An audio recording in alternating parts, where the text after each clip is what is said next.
As I'm walking down the street, the skin on my arms starts to itch, and then it starts to burn. And in the cities, cell towers are disguised in architecture, so you don't get to see them all. And as I got closer to the cell tower, my skin was just crawling. These are classic symptoms of non-ionizing radiation. Are you curious about discovering ways of making your life better? Then welcome to my podcast. I'm Bob Nickman, and this is The Exploding Human.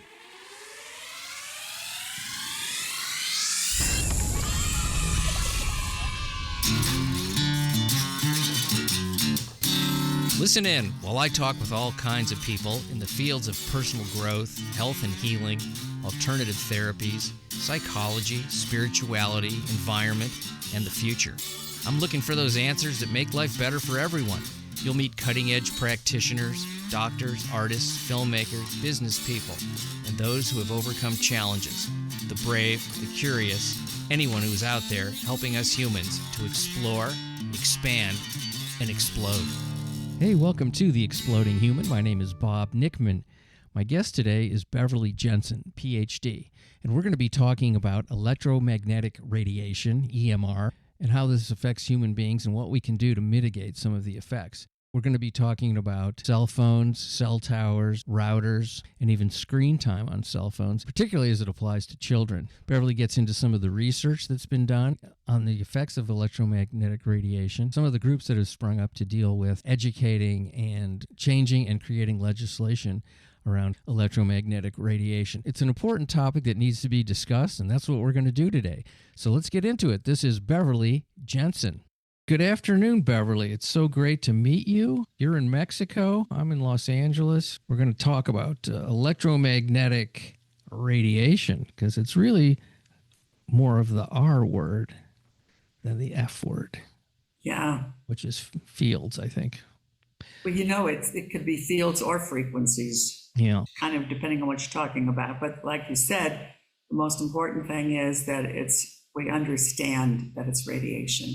Okay, so I know people have heard of EMFs or EMRs, whatever we want to call them. We know what they are. Where do they come from? I know cell phone towers, cell phones. What else? Where? How are we being bombarded with this invisible nonsense?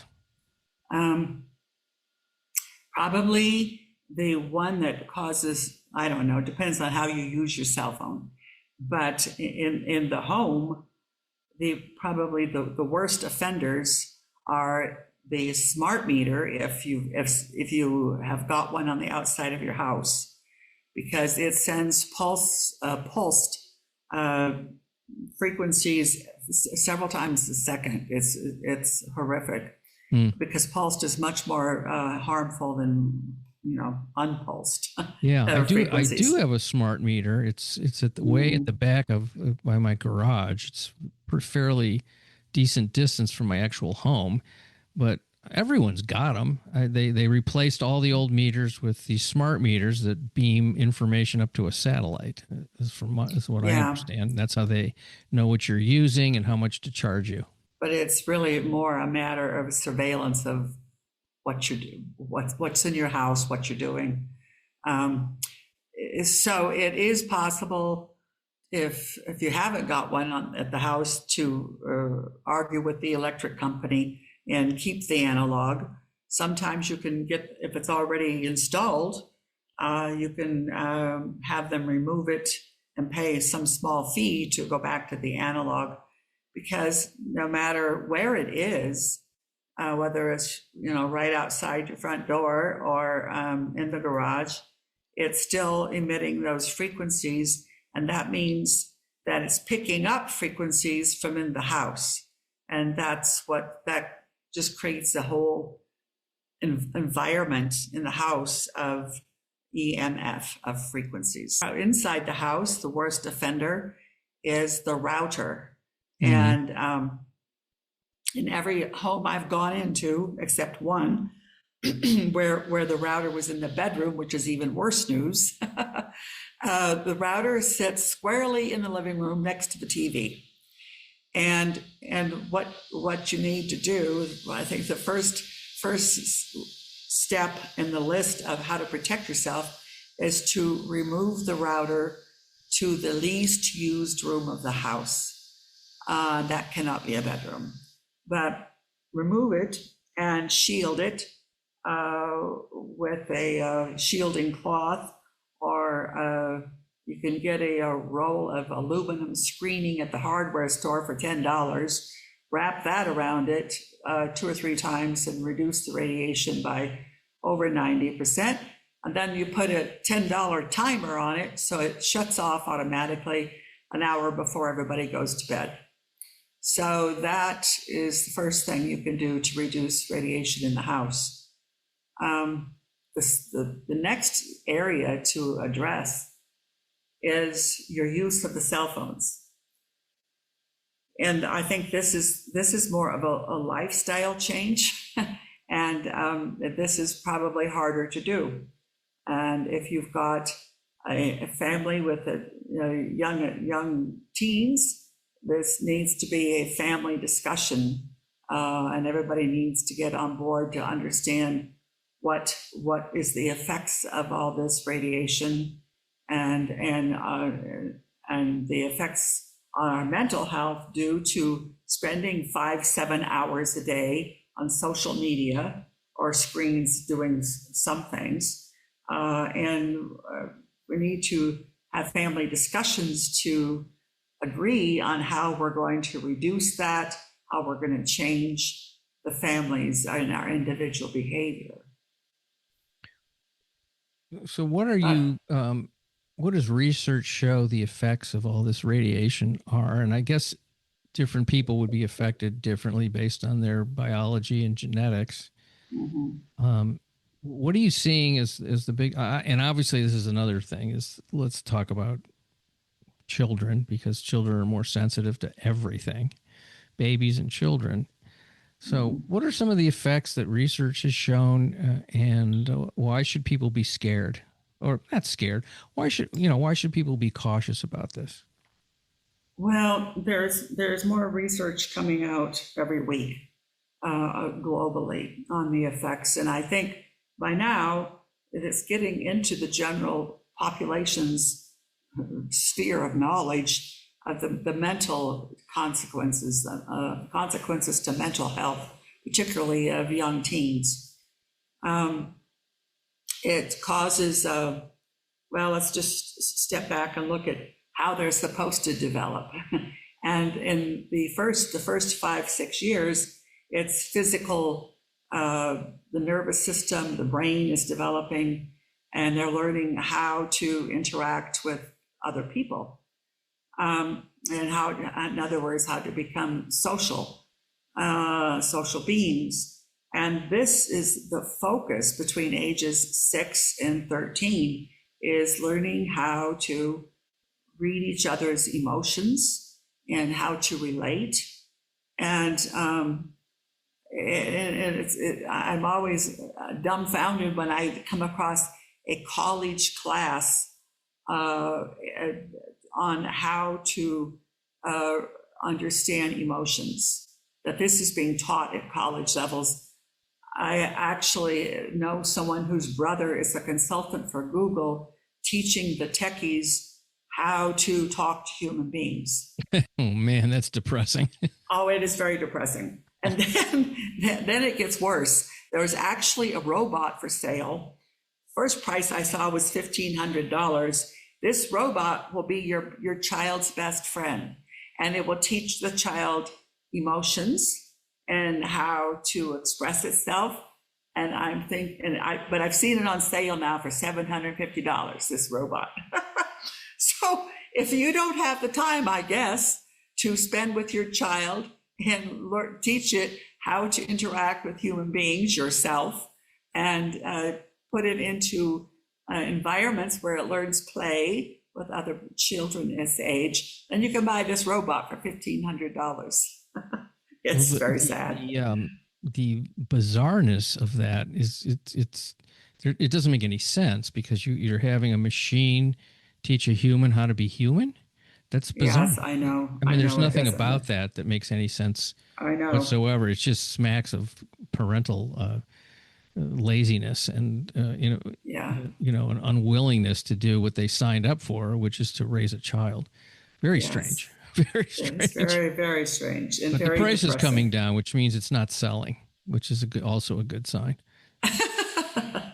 Yes, I suppose. Yeah. But the fact that the men and the handful of women who are also the coders and the developers for these tech companies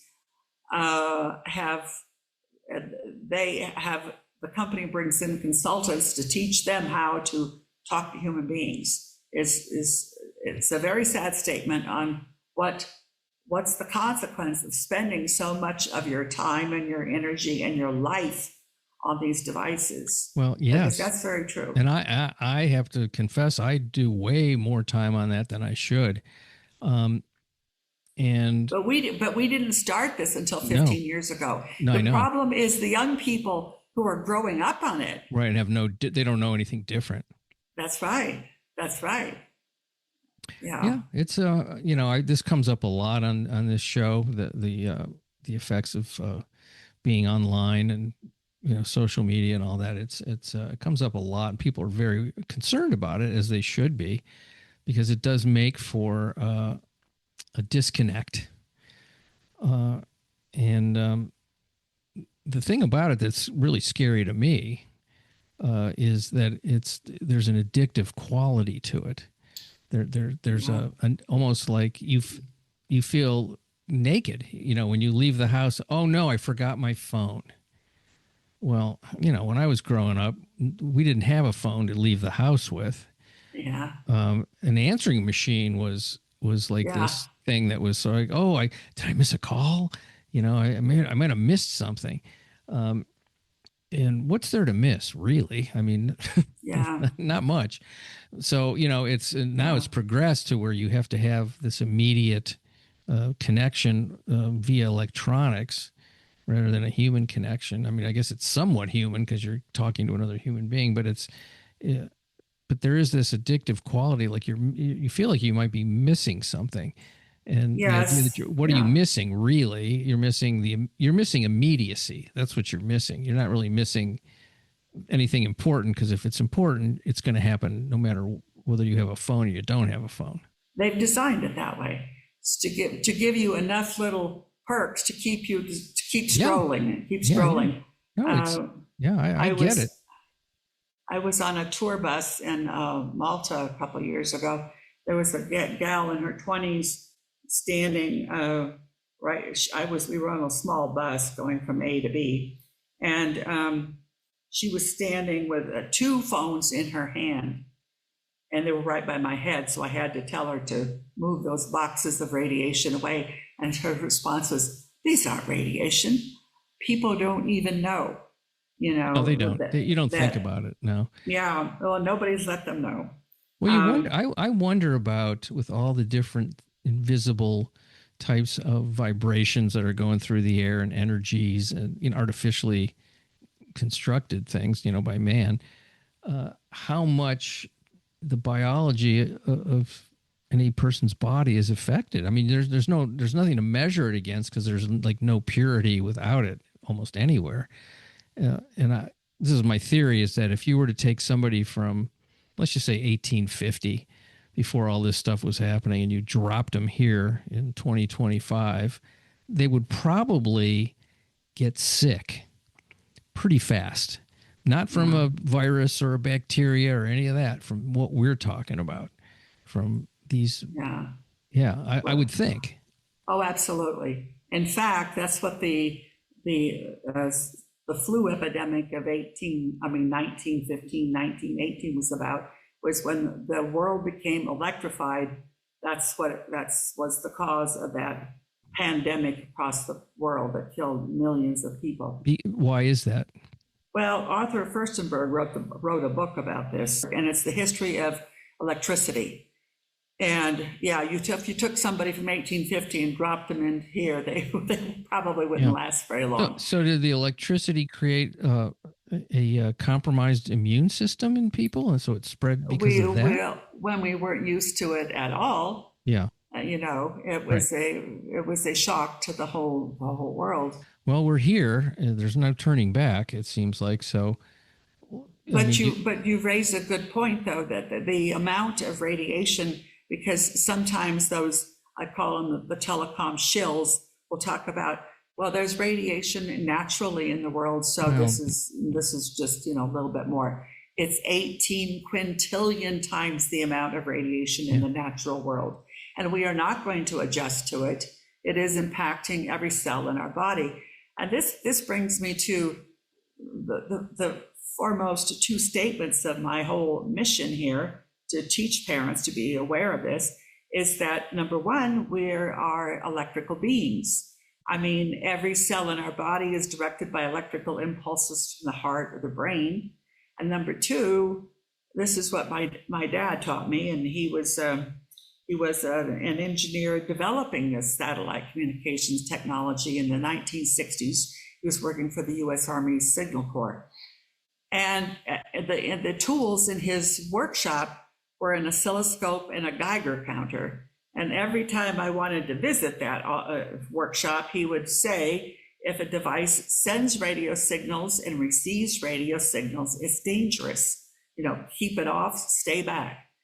And I think if we remember those two statements, those two premises, that we are electric beings, and that every device that sends and receives radio signals is radioactive, is emitting radiation, which is going to harm us. I think if we can remember these 2 points, it would change our behavior. You wouldn't put it against your head, and you wouldn't carry it in your breast pocket where it's going to harm your heart. You wouldn't carry it in your pants pocket where it's caused a tremendous increase in colorectal cancers in all age groups, and it's causing infertility, fertility problems with both males and females. Those butt pockets with the cell phones and their pockets are very much affecting the ovaries of all the gals. And there's been 200 studies on the effects of carrying the cell phone in a man's front pocket. The testicles are separated from from the body. They're easy victims. Yeah. Yeah. So the solution for that would be these what are they called? Faraday bags, I think they're called. Which is it stops the radiation from. It blocks the frequencies. Can you hear your phone? I don't have one, but can you hear your phone when it rings? Yes. Yeah. Okay. Maybe I got to get one of those things. I also had somebody tell me that there's other ways to mitigate EMFs in your home with some type of rocks or. Yeah, there are some. Do those work? There are rocks. I haven't bought any of those yet, but there's no reason to believe they don't work. Yeah. Okay. It's sort of like, those desiccants you put under your kitchen sink to absorb moisture. They're sort of like that for radiation is how I see them. Yeah, I have one. It's in the shape of a pyramid sitting around here usually, and it's a rock, a stone that's only found in Russia. There are products. Let's say somebody wants to do a little bit of exploration on some solutions to mitigating this. Is there something you could recommend, a book or a website or? I've got 2 websites on this topic. Great. I started the Women's Medicine Bowl in 2003, and at that time it was an educational site on all manner of natural treatments and remedies. And I shifted it in 2019 when I became sensitive to this radiation. And recently, I've opened up a site that's just towards parents about the children, because they are so vulnerable to it.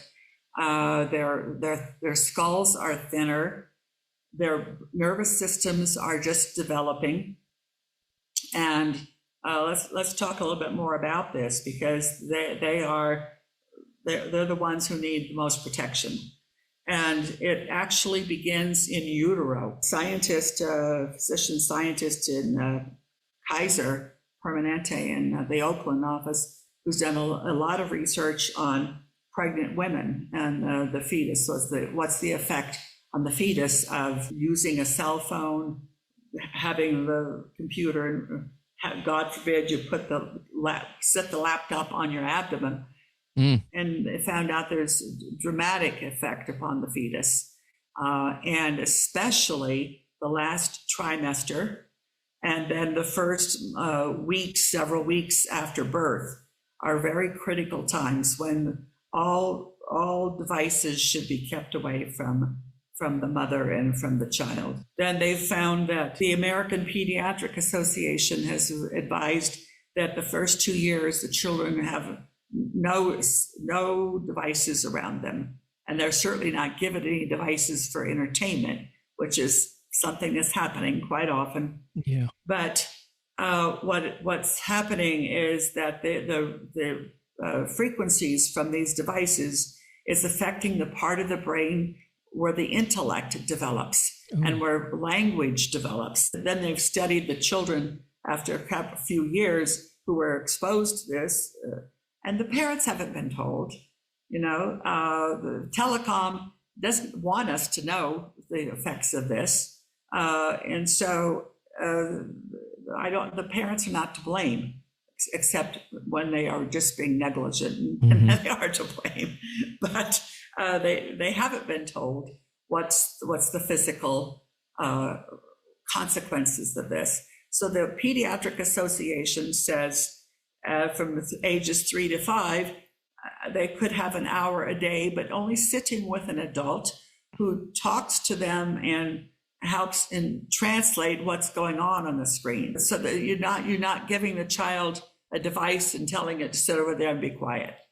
That's not healthy for them. That's exactly how I raised my kids the first way, which was to limit all that stuff to almost zero.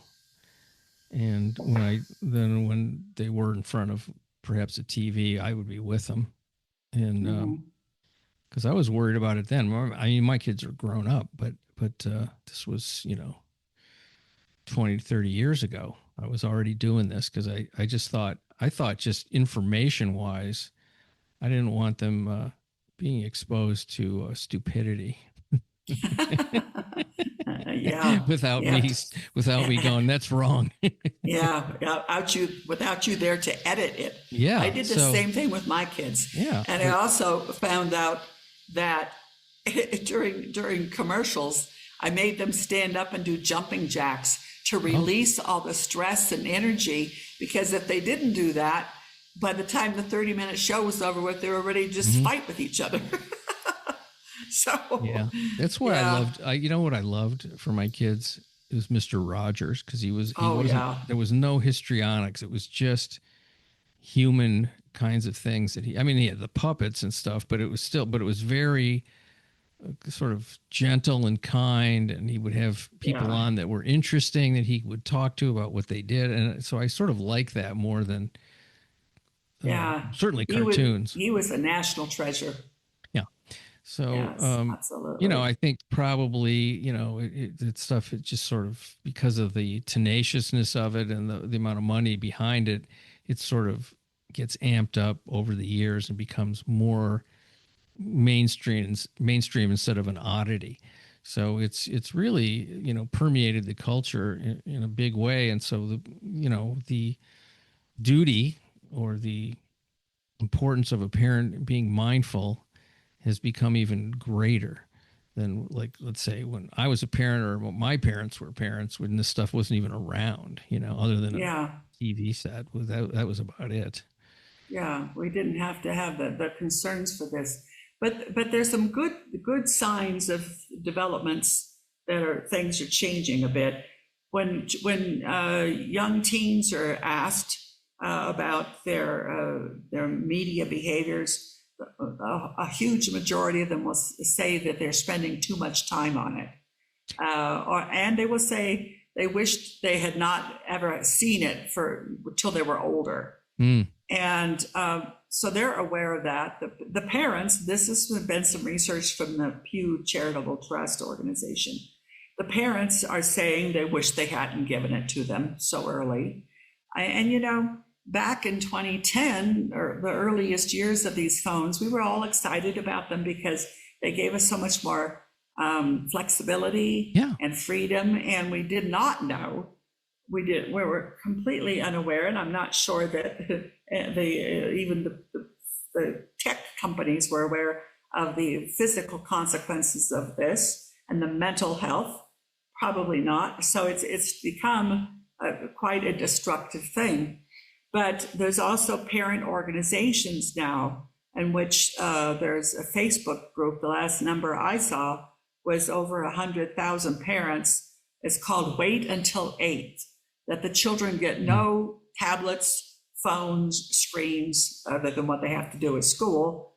And that's a whole nother subject. But until they're after 8th grade, wait until 8th.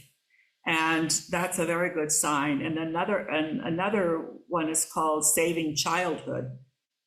This was started by two moms in the UK on Instagram. And it's so ironic that we're doing all of this on the media we tell them to get off of.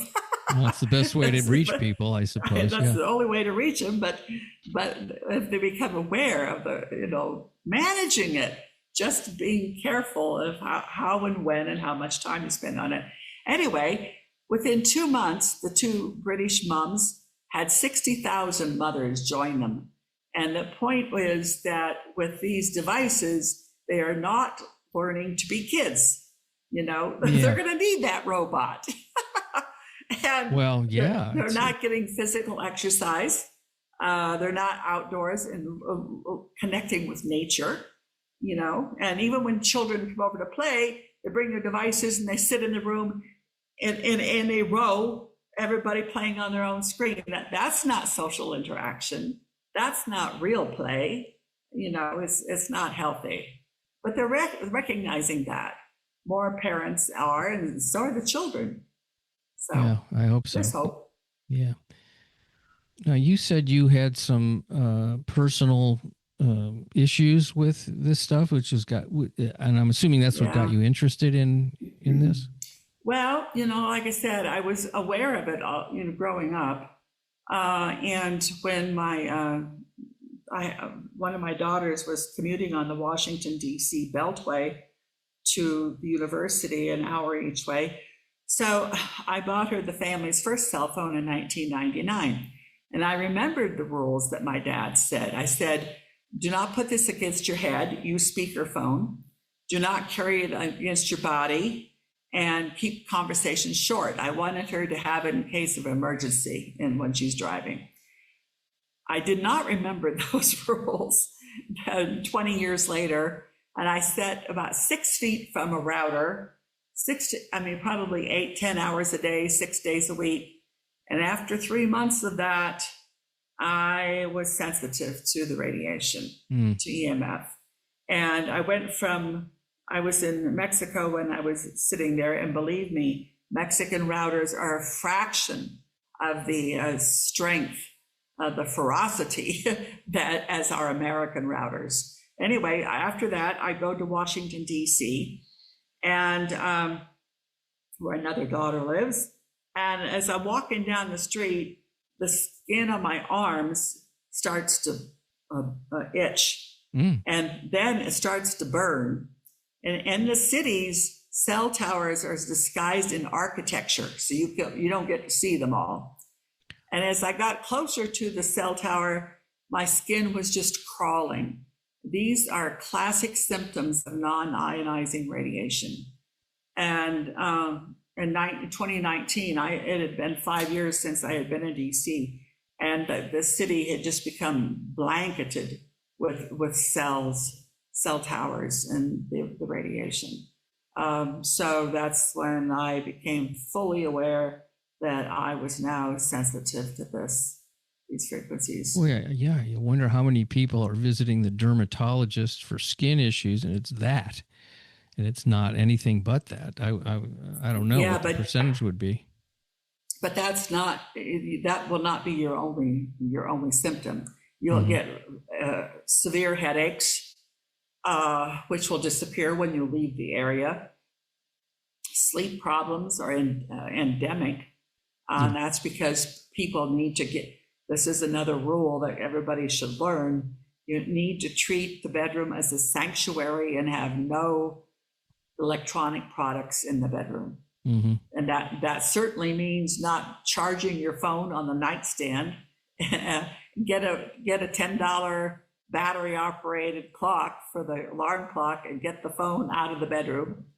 On my website, UNEMF, there's a page of steps to take on EMF protection steps.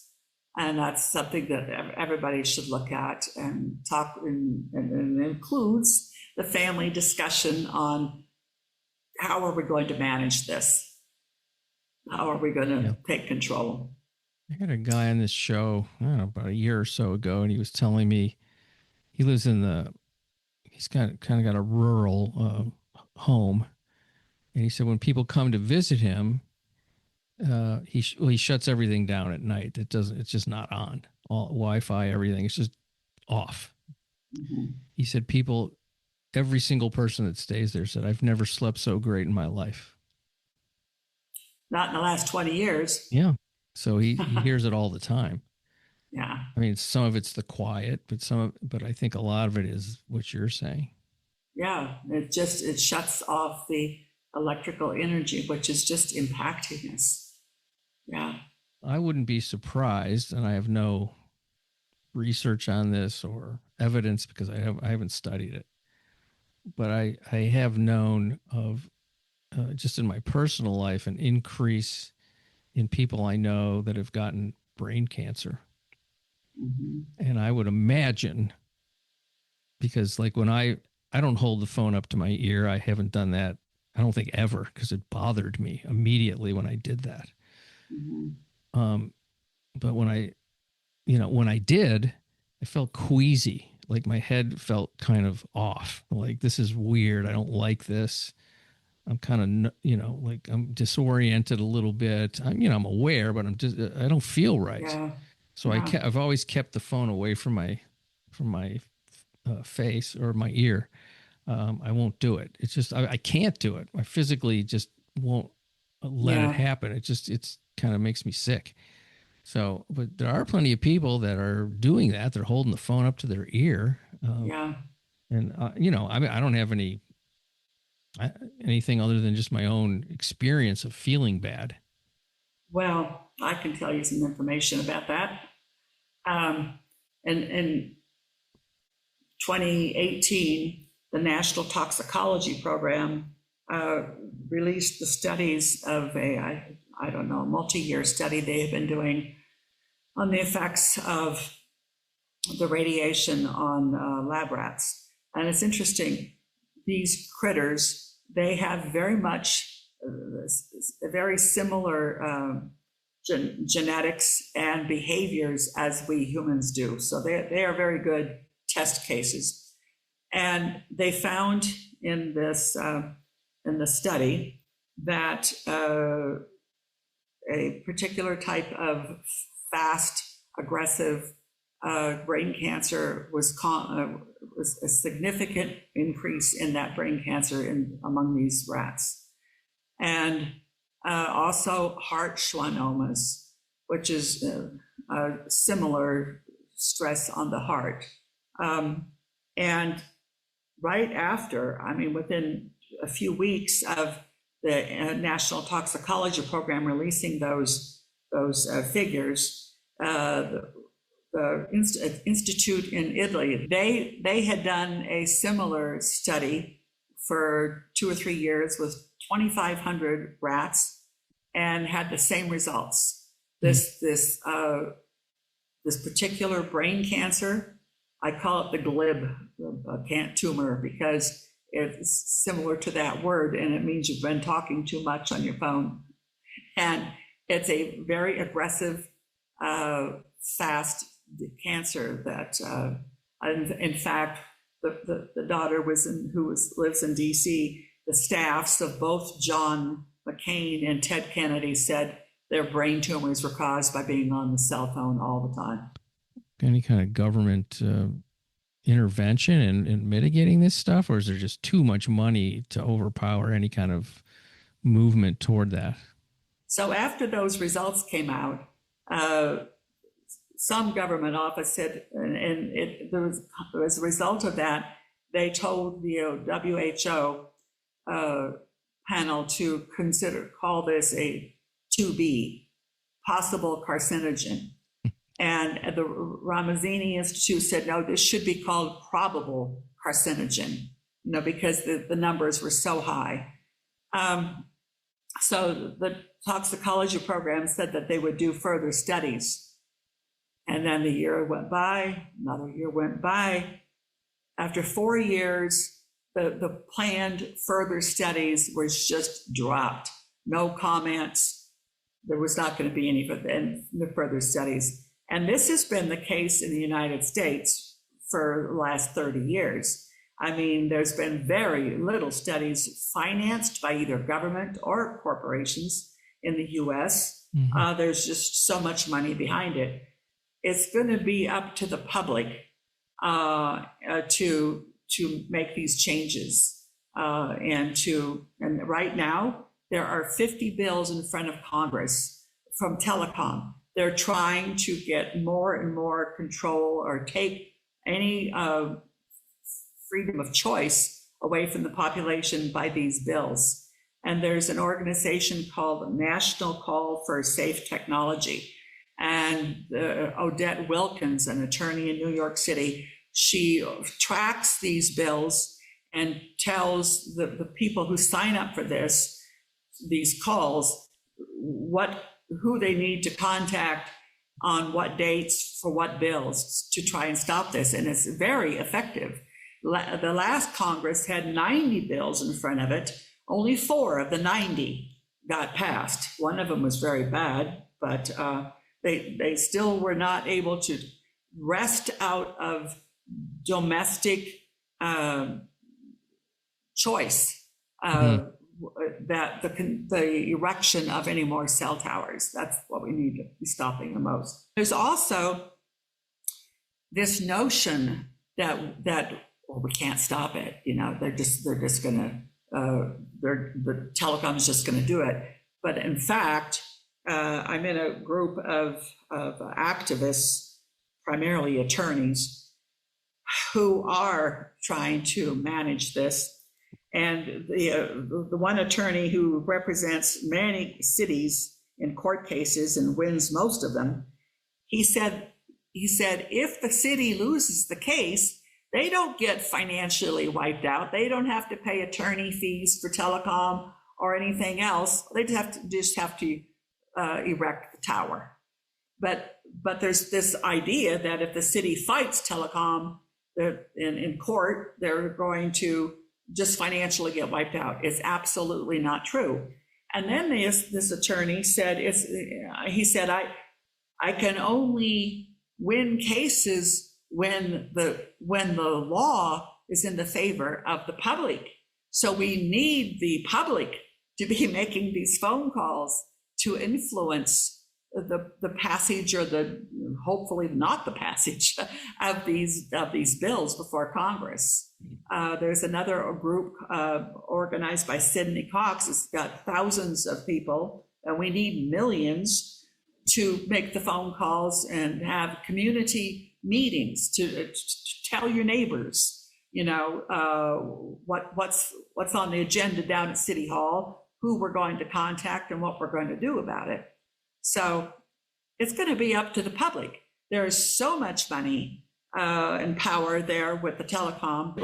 By all appearances, they've got most of the legislators in their pockets until the public, their constituents who they are representing in Washington, says, no, we don't want that. Mm-hmm. So that's the situation legally. And I think that's the only way we're going to, I know that's the only way we're going to be able to manage this.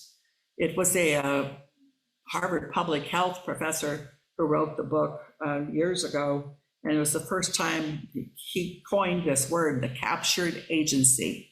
The FCC is a captured agency, which means that it is managed and controlled and directed by members of the industry that it's supposed to be regulating. Yeah. I think we could say that's true of a few other Yeah, we government could. agencies now. Yeah. But the FCC has got the title for the first and probably the worst. I wonder if it would help anything just in terms of getting the idea out there to a broader audience is to have, you know how cigarette packages have warnings on them? Mm-hmm. Cigarette smoking may be dangerous to your health. Can you imagine that on every phone? It should have been on that router that I was sitting next to. And the router. Yep. Yeah, that would be a first step for public health. Yeah. I mean, it seems like an easy no-brainer to go for. At least it would be the beginning of another level of education. It's like, what? Yes, I didn't know awareness. that. And awareness. Yeah. Yeah. Well, it's actually on page 19 of the iPhone manual, but nobody gets there. Yeah. Right there up front on page 19. Yeah. And when the city of Berkeley, California, passed a law saying that in retail outlets selling these devices, they had to have a sign in the store, something to the effect of safe use of these devices. Within hours, the telecom industry slammed a lawsuit against the city, and it went to the district court, and they lost. Telecom lost, and they took it all the way to the Supreme Court, saying that this was an infringement of freedom of speech, that the owners of this is too absurd, I know, the owners of the retail shops did not agree with these statements. They did not want to say them, which was, the Supreme Court said this is nonsense and kicked out telecom. So now I do think, I know in Berkeley, and I think the whole state of California now has got some postings in retail shops. Have you noticed? I haven't. I don't go into many electronics places. Yes. I was in the Apple store to return something that I bought online, and I hadn't been in there, I don't know, probably a couple of years. And it just felt weird in there. It just felt strange, like the air, everything. It just was, I was like, ugh, I don't like this. Get me out of here. Yeah, I'm wearing shielding capes and hats most of the time where I go. And I make decisions on what sort of event I can attend, how many people are likely to be there, and if it would be safe for me to go. And I know in the EU there are 26.5 million people who are electromagnetic sensitive, and it affects their ability for employment, for health. It's a big problem. Are other countries, I know you've traveled quite a bit, are other countries across the world more aware of this and doing more about it, or is it pretty much global, kind of the same thing? They are more aware. They're also, I think that there's not as many statistics in other countries, but I don't see them using it as much. I think probably the most important thing is that the permitted levels of radiation are much lower. Ah, okay. Yeah, and it's real interesting. The Soviet Union, which has done, they did 800 studies on the effects of especially extremely low frequencies, ELF. Think your Alexa machines are ELF. They did 800 studies on the effects of the workers in the workplaces where there was low radiation levels between 1960 and early 90s. And Russia does not, they have low accepted levels in public spaces, and 5G will be kept for the military. There will be no commercial use of 5G in Russia. And Iran and Turkey, two other countries that have done a huge amount of studies on this, have got very low levels of acceptable radiation. It's kind of interesting because both Iran and Russia our authoritarian countries, the government can decide what's going to happen. Turkey's got a whole lot more commercial influence, so its levels are not as severe as the neighbor. You're wrong. To me, it's going to be one of those things that there's going to have to be dire consequences or more dire consequences before people wake up. There's two ways people change. One is through information and awareness and education and a certain amount of self-care, I suppose you might want to call it, just that people care about themselves enough to, and the other way is desperation because things have gotten bad. Those are two ways to affect people wanting things to change. And I think hopefully they're both happening I don't like the fact that people are going to get sick, but that is what's happening. And that's part of it. And then you are telling me, which I was happy to hear, how many people are involved in awareness. That's pretty positive, I have to say. Yeah, I'm doing 3 and 4 podcasts a week now, talking to all audiences I'm invited to talk to about how they need to change their habits, what steps they can take in the community.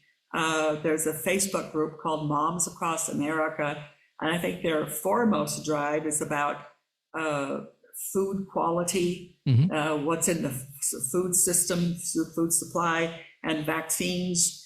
That's another topic that globally nobody gets vaccinated as much as American kids. It's incomprehensible. Yeah, and they do it. They start it very young, at birth. At birth, with an incredible amount at the same time.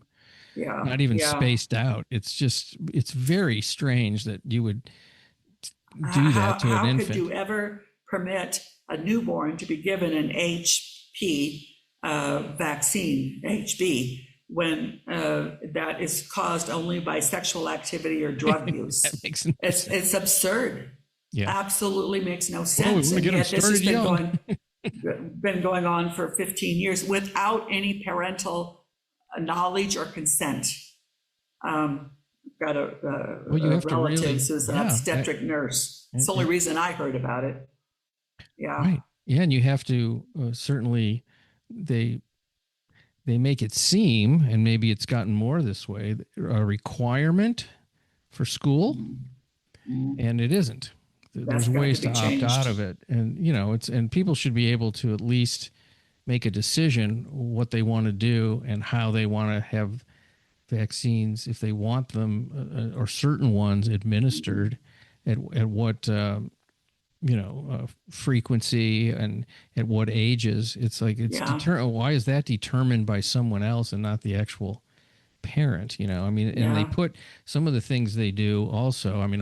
Because I have kids, I know a lot. I've had a lot of experience with schools and vaccines, but they bundle them in one shot. And let's say you want one of them, but you don't want the other two, or you don't want them right now.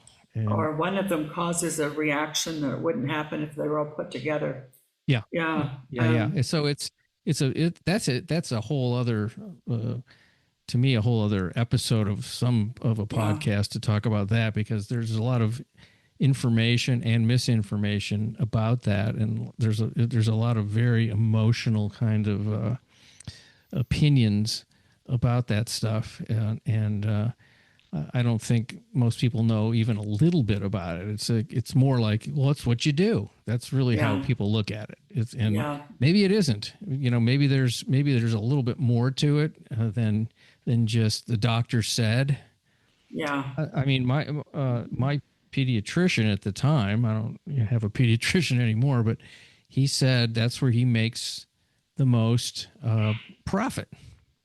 Is on vaccines, and he wasn't even pushing them. He just said, I just want you to know you don't have to do anything you don't want to do, but it's where it's where I make the most money. I'll tell you that.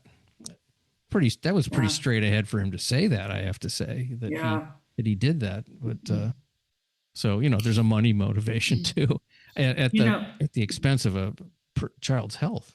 Yeah, there's something that I think is kind of encouraging to know.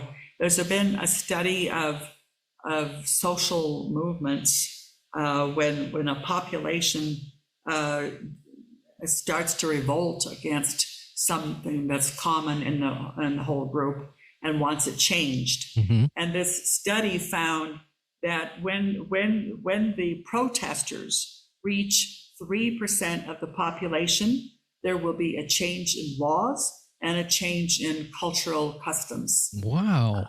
That's And low. That's and I- fantastic. Yeah, I thought, well, okay, so this campaign just has to reach 10 million. That would do it.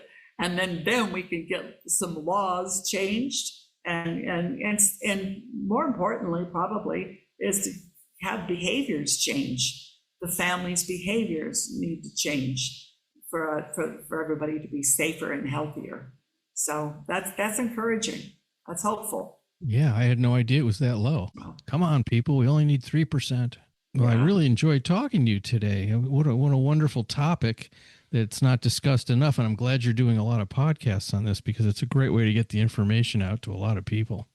Yeah, and thank you for inviting me. I enjoy this. Yeah, it's great. It's a great topic. Have a fantastic rest of your day in Mexico, Okay. where I'm sure the Wi-Fi is not as strong. Thank you very much. Much appreciation for you folks listening to The Exploding Human. The website is theexplodinghuman.com. There's also a YouTube channel where you can listen. That is The Exploding Human with Bob Nickman. Once again, I want to thank Beverly Jensen for being on the show. Have a fantastic day.